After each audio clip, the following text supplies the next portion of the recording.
Hello everyone, Don here. Welcome to Podiatry Practice Mastery. I'm going to go over the $1 Million Minute here. Um, this is for my Thursday, and this is a day I had 23 patients kind of getting into the new year, and I always like to have everyone, if you can, each day just kind of pick your MVP.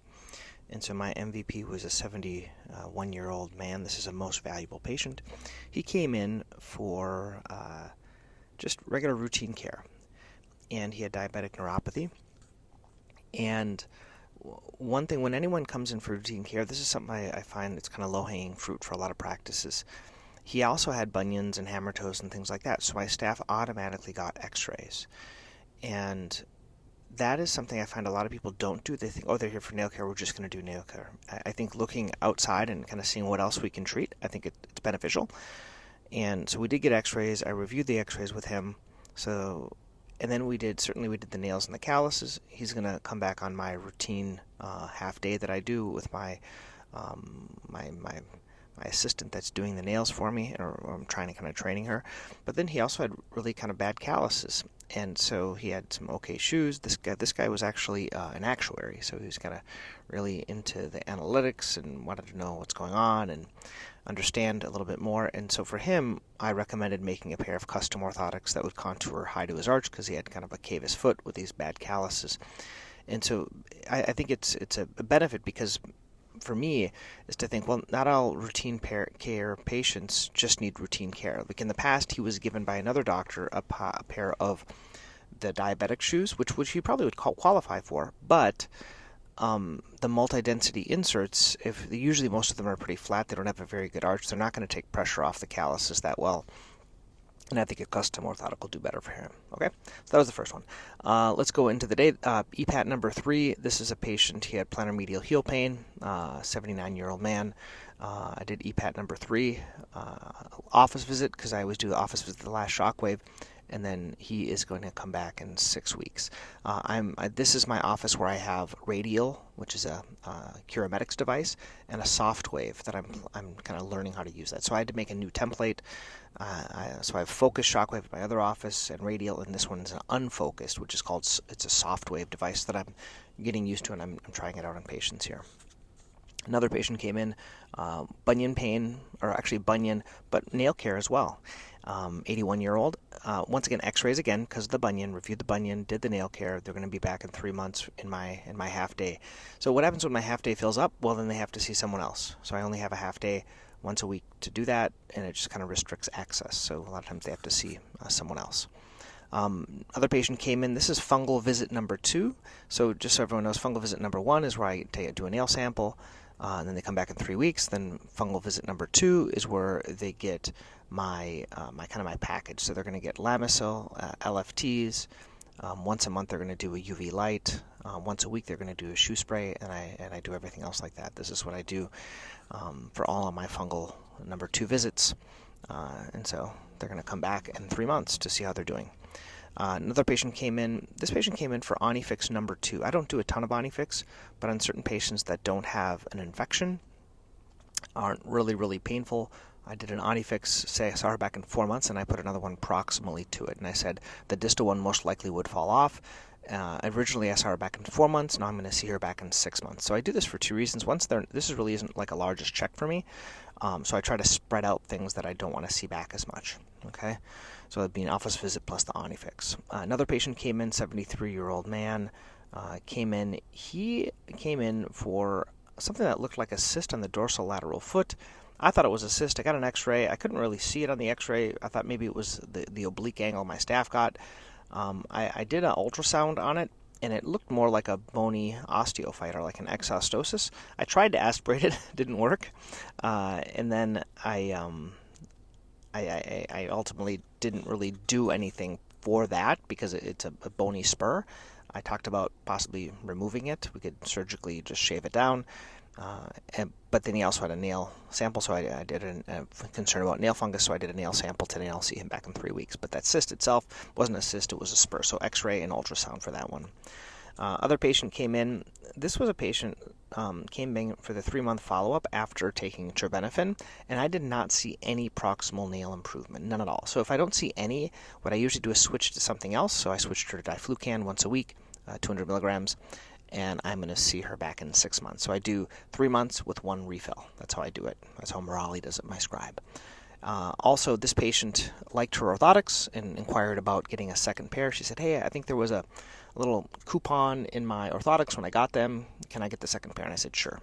So we always, every time we dispense orthotics, there's a coupon in there that just says, hey, if you like these, you might want a second pair for another pair of shoes. And that's why she did that. Another patient came in for an orthotic follow-up. She's feeling really good. This is an 86-year-old female. Now, for orthotic follow-ups, I used to do once a year. Now, I know we're all trained, and if you listen to a lot of the other practice management people, they'll say you have to do a yearly visit on orthotics.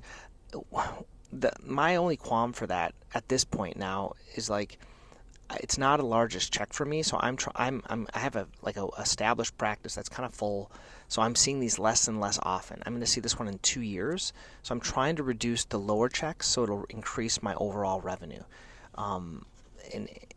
And I know that people kind of think other things, but I do that for orthotics. I do that for matrixectomies. I only see them in 3 weeks instead of 2 weeks and 4 weeks. So these are just ways I'm trying to reduce the lower value patients. Now, if you are starting out and you have a lot of gaps in your schedule, you want to see them back every year, as long as you're giving them something of value when they're coming in. So they have to see the value of the visit. But I less and less am having people come back because the follow-up visits are really only a level 3 established patient visit, and I'm not really doing much more than that, whereas I can put another patient in for a better office visit. Hope that makes sense. Another patient came in this was the Lamisil visit number 2, like I talked before, and everyone, the patients ask, how much are all these things, like the UV light and the shoe spray and the biotin that I give them, and I just say everything's about $200, and it's a one-time thing. So everyone does it. So if you want to you explain it, and I say, it's all about $200, and that's about it. That's all I say, and then they get it on the way out. There was a patient that came in for a Lamisil booster. This was the second follow-up after Lamisil. Nails totally cleared out. I did prescribe the booster, and I'm not going to see them back unless there's any other issues. Another patient was a new patient, 65-year-old female, for plantar fascia. So I did plantar fasciitis number 1, which would be the meloxicam, night splint, foam rolling, things like that. Actually, she had her own night splint. She just didn't have a foam roller. This was actually a office manager for a primary care that came in. So I'm going to see her in 3 weeks, got an x-ray, and most likely I'll do an ultrasound next visit and do visit number 2 stuff, which would probably be ultrasound and then shockwave. Another patient came in, 29-year-old female. She came in just to remove her cariflex, and she really liked her cariflex. She has a really stunted nail, only has the proximal, 1/4 of the nail. Helps her out. Now, this is my the lowest check. I don't know if anyone has any ideas of how to increase the office visit. I only did a level 2 office visit. Maybe I could do a level 3, but I just debrided the nail down. So I got a nail debridement and then did that. So I'm trying to think of what I'm thinking about for certain visits, like a matrixectomy follow-up, and maybe even a cantharidin follow-up, and maybe something like this. I might have my staff start double booking these, because I don't think they warrant a whole slot, and that might be just a way, because I don't have a PA or someone else that could do these simpler ones. So I'm just trying to think of ways how I can get my staff to do these. Next patient came in. This is a 51-year-old female. She's an established patient.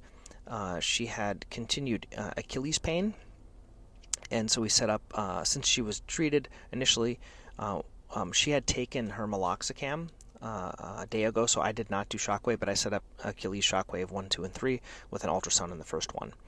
Another patient came in. This was a patient that we saw recently, had a maceration with ulceration between the fourth interspace. It's getting better, so I don't need to see him back. Just did an office visit. He was on antibiotics. I kind of feel obliged to see people I have on antibiotics come back. That's kind of, I have them come back. Another patient came in, 51-year-old. This patient had a fracture of the base of the phalanx, was taken an x-ray at urgent care, wasn't really sure what he needed to do. He had his own walking boot. So really I just got the fracture code, and no follow-up, and I got the x-ray. No follow-up because I think it's going to heal in just fine. I did say if it's not getting better in 4 to 6 weeks, you should make an appointment. Another patient came in for 60-year-old man. He had EPAT radial and then the softwave. This was for Achilles number 2, so he'll be back in a week to do Achilles number 3. Another patient came in, once again, matrix follow-up, trying to figure out a way to, they're always doing fine, either not seeing them or, seeing them, maybe double booking them. Another patient came in for EPAT. I did unfocused, which is the soft wave and the radial on the second met head. This is EPAT number 2. He has one more left. Another patient came in for Swift number 3. I'm going to see her back in 1 more month for Swift number 4, and then a 3-month follow-up. It's getting better. I also saw a patient. This is a patient. 50-year-old man came in, established patient. Got X-rays, got an ultrasound. He had pain to the peroneals, kind of the insertion region. He had his own boot, but since the pain was kind of in the os peroneum area, I did a cortisone injection in there. We talked about shockwave, but I just wanted to get him out of pain, and I'm going to see him back in 3 weeks to see how he's doing with that cortisone. Another 88-year-old female came in, kind of got X-rays. She was concerned. She had really bad arthritis. She was a mom of a nurse practitioner, so that always makes me feel good when a nurse practitioner brings their own parents in. But she had a really bad ankle issue, and I talked about an AFO or orthotics, but orthotics don't really work because she's so pronated. We talked about an AFO. They're not really ready for that, but we got X-rays and an office visit. Also, a patient came in, 67-year-old female with cellulitis. Follow-up, antibiotics worked, debrided the ulcer, and level 3 office visit because I just wanted to evaluate the infection in there. So then there was one other patient that came in. He had Swift. So he had the first 4 Swifts, and then I see him back in 3 months. This was his Swift 5. And so what I learned was someone else that he's in, a friend of mine in my own, that WhatsApp group, mastermind group I have. He recommended just having them sit a little bit. And so this is what I've been doing with a Swift. I don't see them back every month then to do it monthly after they've done the 3 or 4. I'm going to see them every 3 months. So hopefully it'll give time for the body to work. Anyway, so that was the day. Hope you guys find this beneficial. I do have some space. If anyone wants get some help with your practice, shoot me an email down at podiatrypracticemastery.com. I always like helping. If you have a couple of simple questions or things that I can help you or kind of guide you, sometimes it's just a little thing that you need help with to kind of, anything. And it also helps me produce more content. So the questions you guys ask, I can create more content on that. So it's kind of a win-win both ways. So shoot me an email, don at podiatrypracticemastery.com if I can help anything. Okay, thanks.